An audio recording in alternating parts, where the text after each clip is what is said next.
Ladies and gentlemen, welcome to the press conference of Karen Khachanov. First of all, congrats, Karen. This is your first Masters 1000 semifinal since 2018 Paris. How does it feel now? Yeah, definitely feels good. But I mean, there is always some stats, that could be whatever about the Masters 1000s or 500s, or either Grand Slam. So I don't put too much attention to that, to be honest. But as a matter of fact, having a great run so far, having another opportunity to play final in this big event. So yeah, super happy, super proud to do it once again. So even though it's been quite a few years, but I mean at the same time, during this period of time, I achieved some other great results, in the Grand Slams or the other achievements. So that's why.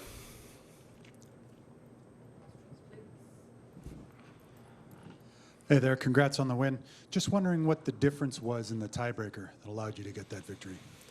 Well, when you come to this point, I would say both players deserve to win, him and myself. So I cannot tell you what was the difference in a way that, whoever puts more balls inside the court or maybe makes more winners, less unforced errors. So it's always a question of what do you do in those important moments when it counts. So I would say, actually, I was down 3-1. Then, I came back to 3-all, and then it seems he made two unforced errors. But again, maybe I put a little bit more pressure. He got a little bit more nervous, more tight. So this is how, you play in those moments. You try to bring your A game, and you can win, you can lose, but it is what it is.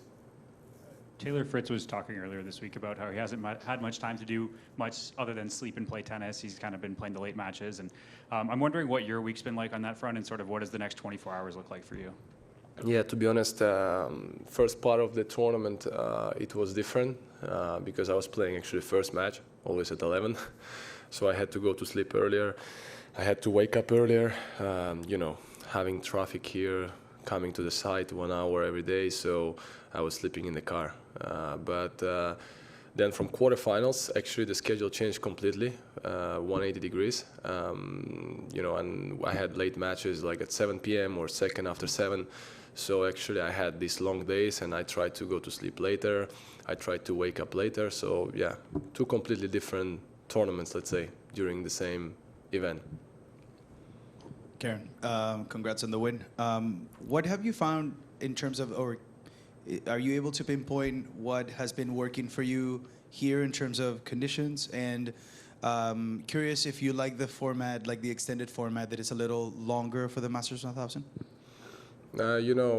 Actually when I came here, I didn't like the conditions. I can't say it now, but, that's all about adjusting and adapting. I think tennis, it's all about that. So every week we play in different event, even though it's on hard court, but at the end it's different, let's say, humidity, different heat, cold. Sometimes you play day match or night match. So that's why a lot of things that matter sometimes on the results. So that's why I think the question is about who adapts better, and then once you pass 1-2 rounds, then you start to play better and better, and then these are kind of battles that we had today. It's a really good match, high level, so you have to come to that stage, obviously. And second question? Format.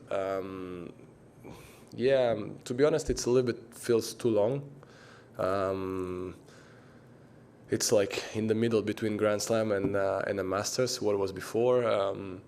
From one side, we play best of 3 sets. We have every second day off, which I can't complain, but at the same time, maybe it's to stay mentally focused.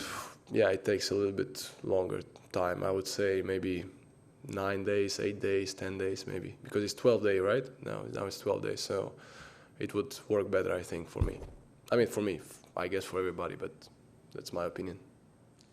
Hi, Karen. Congratulations on the win. My newspaper is from Spain, so I want to ask you a question about your sort of Spanish background. You spent a lot of years training in Barcelona, even you got married in Barcelona, but you're a Real Madrid fan. So my question is, has ever anyone played a joke on you because of this duality?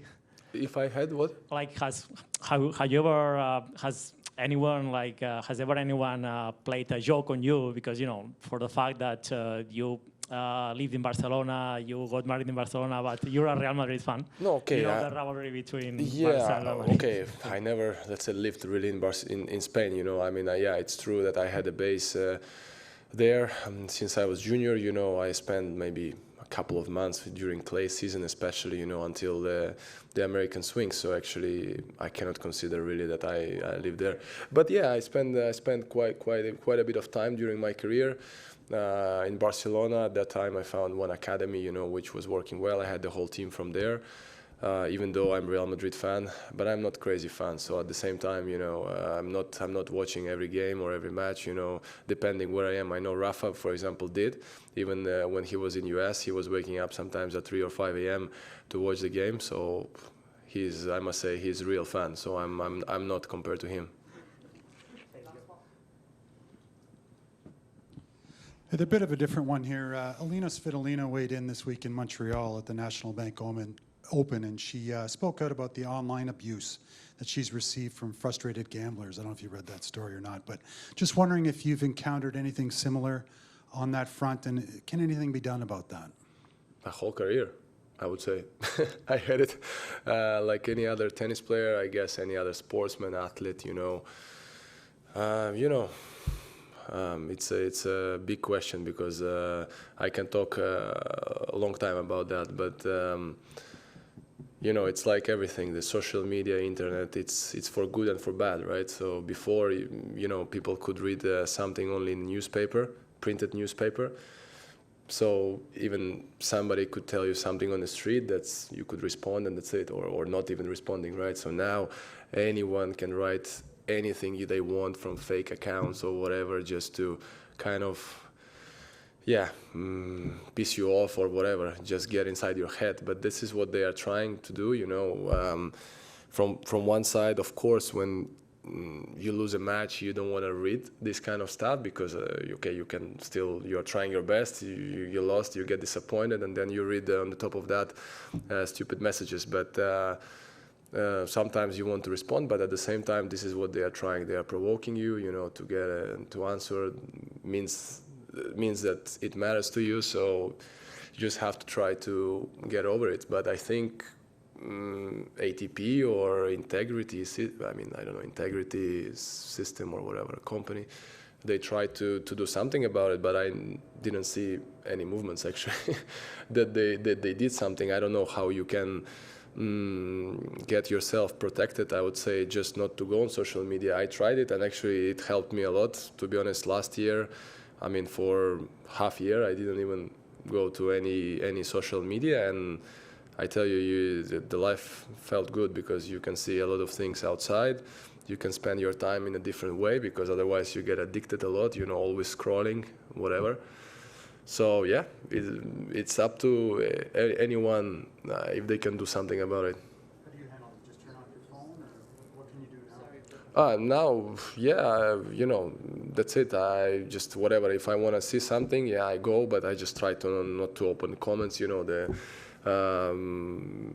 my team, my SMM team or my managers are doing my page, but then whatever, if I want to go, I just do it by myself, and I just try not to put attention to anything and just check whatever I want to check. Thank you, everyone. Thank you, guys.